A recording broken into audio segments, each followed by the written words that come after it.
Fala, pessoal! Torcedor colorado, o Internacional perdeu novamente, tinha perdido para o Flamengo, agora perdeu para o Botafogo, mas posso dizer que o Inter jogou bem, mas perdeu para um time iluminado e com sorte de campeão. Porque olha as estatísticas, o Inter deu 14 finalizações, 6 na direção do gol. O Botafogo deu 2 chutes, um na direção do gol, e o que foi na direção do gol entrou. Ou seja, o Botafogo, até quando ele não joga bem, a sorte o ajuda, porque é um timaço que merece ser campeão brasileiro, fez uma grande campanha. E nesse jogo, o Inter teve o deslize de tomar um gol com 5 minutos no primeiro chute da partida. E foi uma falha do Rocher. Depois, o Inter pressionou, mas o sistema defensivo do Botafogo é muito bem postado. O Gatito fez inúmeras defesas. O Internacional teve o azar de, antes da partida, perder Alan Patrick, que é o coração do time, é aquele que pensa, que acha espaços onde ninguém vê. E sem Alan Patrick, já não tinha também o Thiago Maia, que tá com um problema lá com o pai dele, que tem questão de saúde. O Internacional não teve criatividade, teve muita vontade, muita transpiração. Um time que era agudo, com Valência procurando espaço, com Wesley procurando espaço.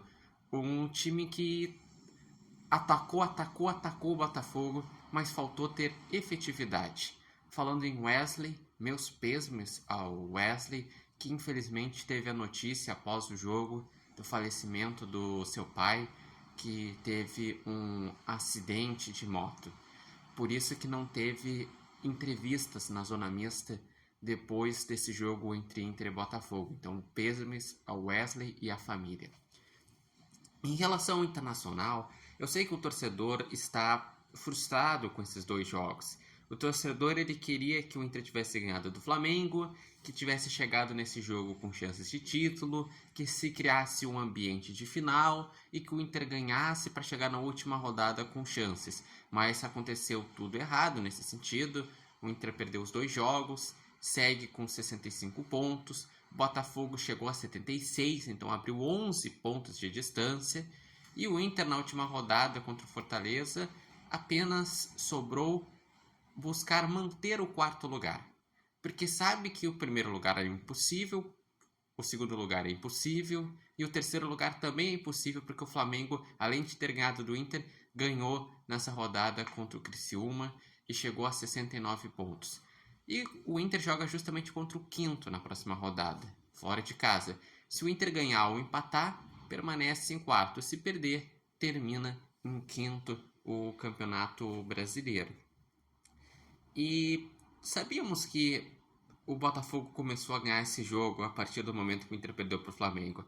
E no momento que o Inter soube que não tinha mais chance de título, com certeza teve pelo menos umas 10 mil pessoas que não foram nesse jogo porque não tinha chance de título. Então, em vez de 50 mil, fazer aquele clima de ruas de fogo, foi 40 mil com o pessoal sem aquele hype, mas feliz pela campanha que o Inter fez. Tanto é que o Inter foi aplaudido ao final do jogo, mesmo tendo perdido, porque foi aplaudido pela campanha que o Inter fez. Que a campanha do Inter é muito boa.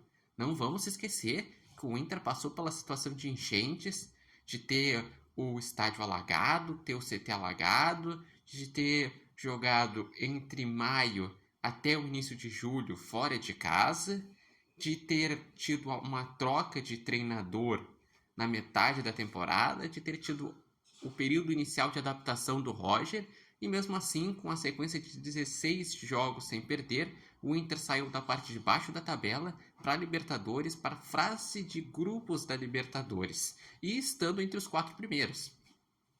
Então é uma grande campanha do Internacional. Uma pena que o Inter nesses dois jogos não conseguiu fazer um enfrentamento de igual para igual. E aí que ficam as lições para o Inter para a temporada que vem, que tem Libertadores, tem Brasileirão, tem Copa do Brasil. O Inter tem um bom time, é organizado o time do Internacional, mas precisa se qualificar para pensar mesmo em títulos na temporada que vem? Porque atualmente, vamos falar, o Inter está atrás do Flamengo em nível de elenco, em nível de jogo, está atrás do Botafogo em nível de elenco, em nível de jogo. E se formos parar para pensar, dos times do G4, o Inter só conseguiu ter melhores resultados contra o Palmeiras, que ganhou o primeiro jogo lá no turno, que o Palmeiras não estava com aliança, jogou na Arena Barueri e empatou em casa. E dos times do G6, o Inter contra o Fortaleza. O Inter ganhou em casa e vai fazer agora o jogo fora de casa na última rodada. Contra o São Paulo, o Inter ele empatou em casa e ganhou fora. Então, o Inter tem um bom time, mas precisa melhorar para a temporada que vem. Precisa se qualificar. O projeto é interessante com o D'Alessandro, com o Roger, com o Paixão, mas precisa de mais jogadores para daí sim estar no topo e de igual para igual com Botafogo, Flamengo, Palmeiras, enfim, esses times que são as principais potências do futebol brasileiro. Mas eu gostaria de saber de vocês, o que acharam dessa partida, quem foram os destaques, como vocês veem esse final de campeonato do Internacional? Vocês acreditam que o Inter vai terminar em quarto lugar na última rodada? Vai terminar em quinto? Vocês estão satisfeitos com a campanha do Internacional? Deixem aqui nos comentários, lembrando que esse vídeo tem oferecimento de Nova Marca e de Barbearia Independência.